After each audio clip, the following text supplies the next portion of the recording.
बिस्मिल्लाहिर्रहमानिर्रहीम अस्सलाम वालेकुम। Welcome to your channel Trade Dojo. उम्मीद करता हूँ आप सारे दोस्त खैर ऑफिस से होंगे। अच्छा जी, 9 ऑफ मार्च और थर्सडे का दिन है, उसका एनालिसिस लेके आपकी खिदमत में हाजिर हैं। आइए देखते हैं मार्केट ने कैसा परफॉर्म किया। 41,585 के ऊपर मार्केट ने क्लोजिंग दी। 226 पॉइंट मार्केट में ऐड हुए, 0.55% का गेन हुआ। वॉल्यूम्स हमारे पास आज तकरीबन 11.25 करोड़ के आसपास लगे, प्रीवियस डे से ज़्यादा लगे। प्रीवियस क्लोज हमारी थी 41,358। डे रेंज की बात करें तो वो थी 41,358 से 41,648 का है, यानी कोई ख़ास रेंज में इसने आज भी फ्लक्चुएट नहीं किया। अराउंड वही 300-400 पॉइंट के दरमियान फ्लक्चुएट रही और at the end of the day इसने अपने हाई के पास ही जो है क्लोजिंग दे दी। 52 वीक रेंज की बात करें तो बिल्कुल अपने मिड के आसपास ही है। डे रेंज को हम ग्राफिकली देखें, मार्केट खुली, हाई लगाया, तो उसके बाद मार्केट ने दोबारा नीचे आके डिप ला के उसी हाई के पास जाने की कोशिश करी। At the end of the day market जो है क्लोज हो गई, लेकिन उसी से नीचे क्लोज है अगर आप गौर से देखें। ठीक है, टॉप एक्टिव स्टॉक्स की बात करूं तो WTL, tally, MLC, silk, Hascol, FCCL, PIBTL, synergy, HUBC, DGKC वगैरह शामिल थे। अपार्ट फ्रॉम दैट फीपीलीपी अगर हम देखें आज 9 तारीख का, तो फीपी जो है हमारे उन्होंने सेलिंग करी है $1.26 मिलियन की, और लीपी जो है उन्होंने बाइंग करी $1.26 मिलियन की। बैंक्स ने $0.20 मिलियन की सेलिंग करी, ब्रोकर ने $1.43 मिलियन की सेलिंग करी, कंपनीज ने $5.01 मिलियन की बाइंग करी, फॉरेन कॉरपोरेट ने $1.04 मिलियन की सेलिंग करी। फॉरेन इंडिविजुअल ने पार्टिसिपेट नहीं किया। इंडिविजुअल्स हमारे जो है प्रॉफिट टेकिंग पर है $0.41 मिलियन का। इंश्योरेंस कंपनीज $1.30 मिलियन की सेलिंग के साथ, म्यूचुअल फंड $0.36 मिलियन की सेलिंग के साथ। NBFC ने पार्टिसिपेट फिर से नहीं किया। अदर ऑर्गेनाइजेशन $0.04 मिलियन की सेलिंग के साथ, ओवरसीज़ पाकिस्तानी $0.23 मिलियन की सेलिंग के साथ रहे। ओवरऑल अगर आप देखें तो आज की पूरी मार्केट को जो समझे रखा है एक पॉइंट के ऊपर ले जाके, और उसको जो सहारा दिया सिर्फ और सिर्फ कंपनीज़ ने दिया, उसके अलावा एक सिंगल बायर भी हमें यहाँ पे नहीं दिख रहा है। Number one. On other hand अगर हम सबसे बड़ा बायर देखें तो कंपनी है, और सबसे बड़े सेलर देखें तो उसमें इंश्योरेंस कंपनीज है $1.30 मिलियन की सेलिंग के साथ, फॉरेन कॉर्पोरेट्स है $1.04 मिलियन की सेलिंग के साथ, और ब्रोकर है $1.43 मिलियन की सेलिंग के साथ। तो ज़रा इसको देखते हैं और समझने की कोशिश करते हैं। तो सबसे बड़ा हमारा जो भैया बायर है वो थी कंपनीज। तो कंपनीज की अगर हम बाइंग देखें सेक्टर वाइज, तो यहाँ पे सीमेंट सेक्टर में तगड़ी बाइंग है $3.16 मिलियन की। इसके बाद कमर्शियल बैंक में तगड़ी बाइंग है $1.01 मिलियन की, और फिर रेस्ट जो है थोड़ी थोड़ी सी बाइंग जो है दूसरे इसमें। फिर उसके बाद बड़ा सेलर हमारे पास जो था एक ब्रोकर था, ब्रोकर की तगड़ी सेलिंग एक देखें सीमेंट में आ रही है $1.45 मिलियन की। और उसके अलावा तगड़ी सेलिंग तो ऐसा सच नहीं बोलेंगे, तो यहाँ पे देखें जो कंपनीज ने एक प्रेशर को एब्जॉर्ब किया, ब्रोकर के जो तगड़ी सेलिंग थी वो कंपनी की हैवी बाइंग में चला गया। उसके बाद हमारे पास जो था वो म्यूचुअल फंड था, तगड़ा सेलर। म्यूचुअल फंड की अगर हम देखें तो म्यूचुअल फंड ने oil and gas exploration companies में जो है तगड़ी सेलिंग करी है $0.46 मिलियन की। और वहाँ पे ऑन अदर एंड देखें तो सीमेंट सेक्टर में म्यूचुअल फंड ने भी थोड़ा सा माल को एक्यूमुलेट किया है अलॉन्ग विथ हमारे जो है कंपनीज के साथ। अपार्ट फ्रॉम दैट यहाँ पे अगर हम देखें इंडिविजुअल ने भी सीमेंट के अंदर प्रॉफिट टेकिंग करी $0.32 मिलियन की, और उसके बाद पावर जनरेशन सेक्टर में भी इंडिविजुअल ने प्रॉफिट टेकिंग करी। बहुत अच्छा स्टांस था इंडिविजुअल्स का, मुझे लिटरली बड़ी खुशी है कि हमारे इंडिविजुअल्स ने टाइमली जो है एग्जिट किया, क्योंकि मार्केट अभी सिचुएशन पे कि मार्केट में अब जब तक ब्रेकआउट नहीं होगा अभी हम कुछ नहीं बोल सकते डायरेक्शन का, अनटिल और अनलेस मार्केट जो है अभी नीचे आते हुए दिख सकती है। वैसे भी कल जुमा है और वीकेंड का लास्ट डे, और अमूमन देखा जाता है कि फ्राइडे की एक क्लोजिंग या फर्स्ट सेशन की या सेकंड सेशन की जो है वो नेगेटिव अक्सर व बेशतर देखने को मिलती है, क्योंकि पूरे जो वीक की कैंडल होती है वो क्लोज हो रही होती है, और जो वीकली बेसिस पे काम कर रहे होते हैं वो प्रॉफिट टेकिंग को जो है तरजीह देते हैं। ऑन अदर हैंड हमारे पास ब्रोकर के साथ साथ और कौन था जी, फॉरेन कॉरपोरेट्स थे। तो फीपीस को अगर हम देखें उनकी सेलिंग हमारे पास कहाँ से आ रही है जी, कमर्शियल बैंक्स में आ रही है $1.37 मिलियन की। सीमेंट सेक्टर में भी वो सेलिंग पर है, यानी ओवरऑल अगर हम देखें तो सारा आज मार्केट का जितने भी सेक्टर्स के अंदर ओवर सेलिंग हुई है उसको समझे 90 to 95% जो एब्जॉर्ब किया है वो हमारी एक कंपनीज़ ने किया। अब इन कंपनीज़ के अंदर जो है, ये मेरी अपनी असम्पशन है, मैं गलत भी हो सकता हूँ, जो कंपनीज़ हैं इसमें माइट भी पॉसिबल जो कंपनीज खुद हैं जो लिस्टेड भी हैं, हो सकता है कि ये उनकी भी शेयर्स की जो है अपनी बायबैक होती है। कंपनीज जो है अपने शेयर्स को खुद भी बायबैक कर लेती है बाज़ औक़ात डिस्काउंटेड रेट पे, क्योंकि उनको कंपनी के इनसाइट्स पता होते हैं, कंपनी के विजन्स पता होते हैं। और एक जो इन्वेस्टर होता है, अक्लमंद इन्वेस्टर होता है, उसको ये चीज़ बखूबी पता होती है कि ये जो आप बोल रहे हैं क्रैश होता है या रिसेशन होता है या एक जो डाउनफॉल आता है वो टेम्परेरी होता है, आर्जी होता है, वो लॉन्ग टर्म पे नहीं होता अनटिल और अनलेस वो कोई बहुत ज़्यादा इस तरीके का ना हो। तो ऑन अदर हैंड ज़ाहिर है कंपनीज जो हैं वो इतने लंबे लंबे अरसे से वजूद में हैं, डेफिनेटली उन्होंने कोई ना कोई चीज़ सोच के रखी भी होगी।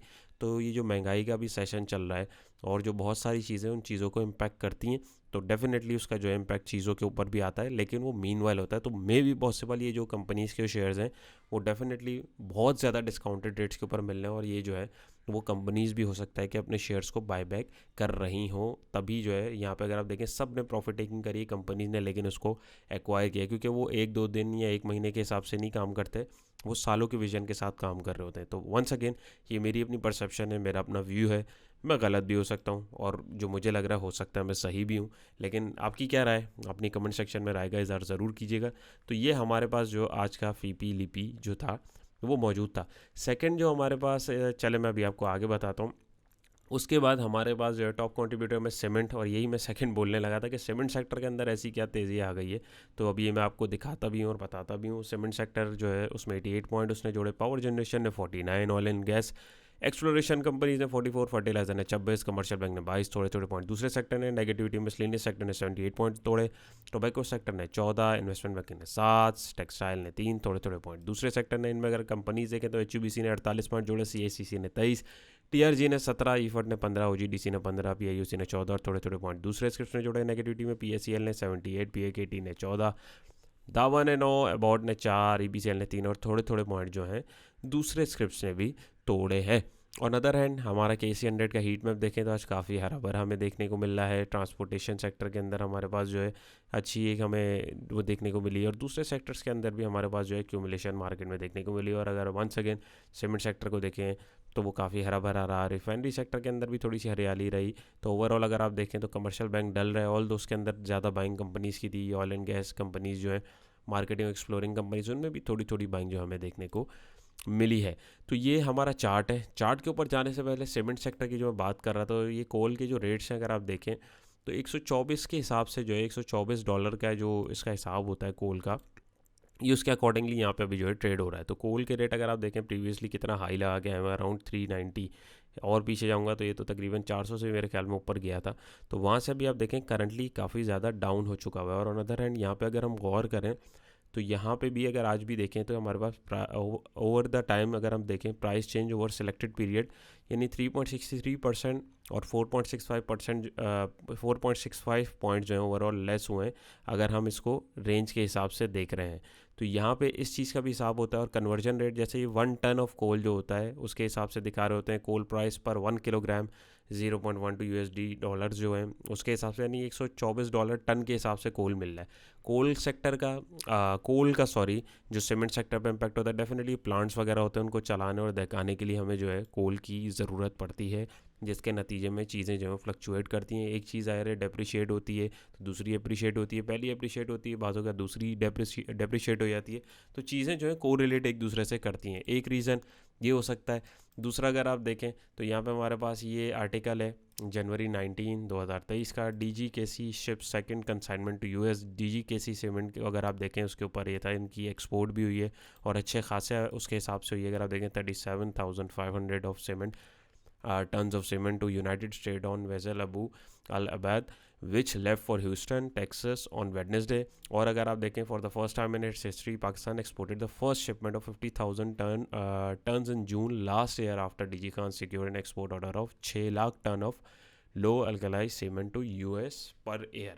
तो ये भी एक बड़ी अच्छी बात है। और ज़ाहिर है ऑन अदर हैंड ये अगर हम देखें, ये हमें चार्ट के ऊपर भी मैं आपको दिखाता हूँ।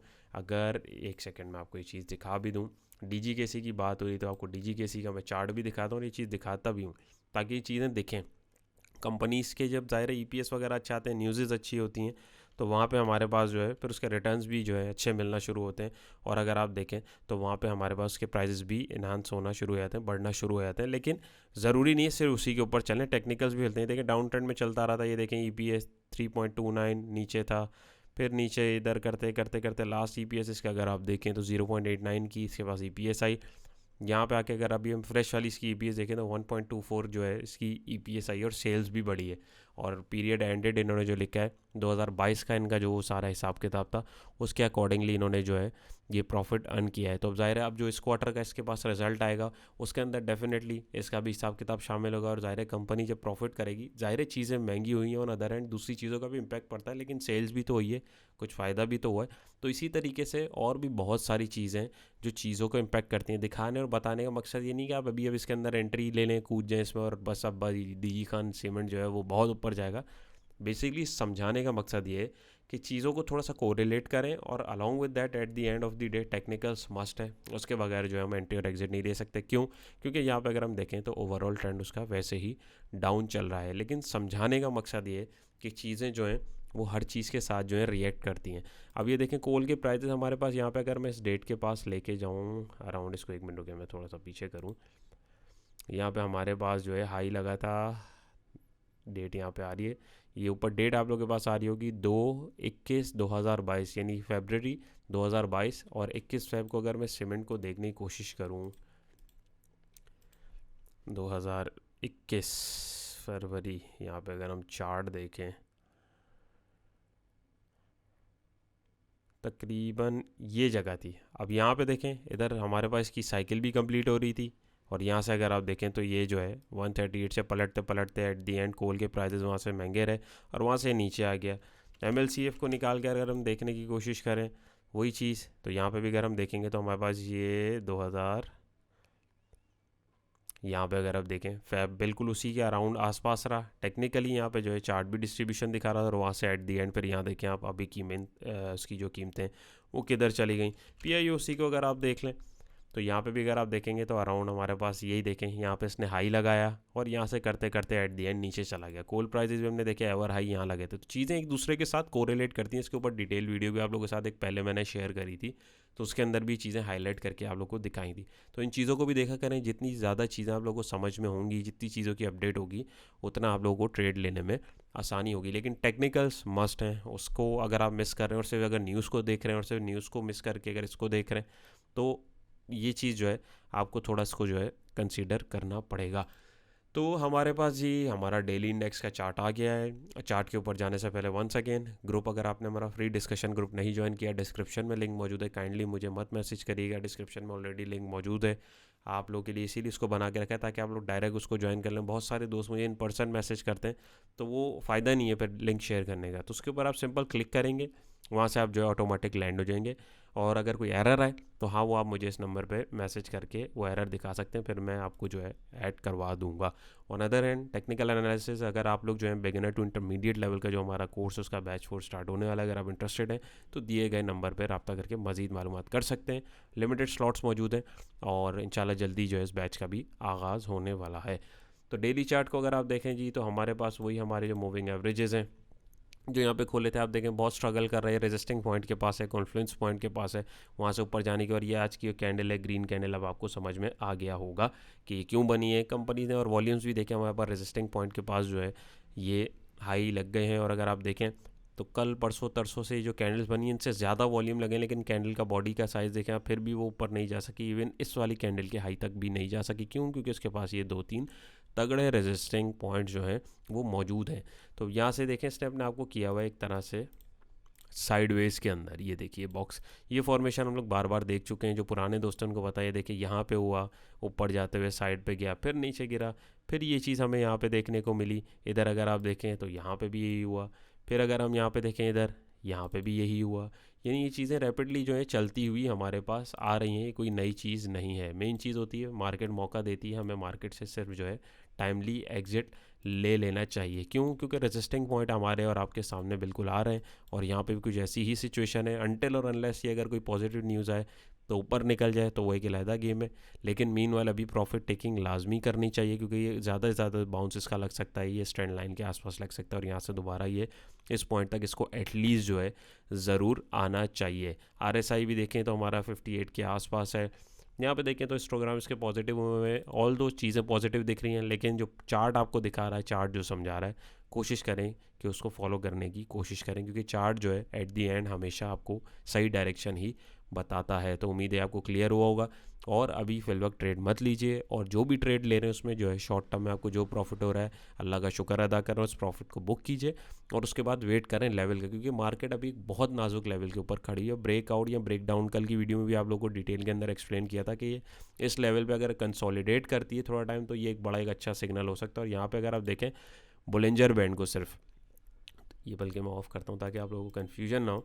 बॉलिंजर बैंड्स को भी अगर आप देखें तो वो भी एक कंसोलिडेशन फेस की तरफ आ रहे हैं। तो यहाँ पे अगर थोड़ा टाइम मार्केट अगर समझें एक दो हफ्ते किसी तरीके से जोन में फ्लक्चुएट करके और फिर breakout with positive news of IMF, ये जो हमारे पास चल रहा है, अगर देती है तो एक हमारे पास बहुत ज़बरदस्त ब्रेकआउट और एक अच्छी रैली हम लोग देख सकते हैं। एल्स यहाँ से मार्केट दोबारा नीचे आएगी और फिर ये साइकिल एट दी एंड जब भी कंप्लीट होगी, ये फिर तकरीबन इधर ही कहीं आके कंप्लीट होकर बाहर निकली, क्योंकि लाइंस अगर आप देखें तो ये कन्वर्ज हो रही हैं।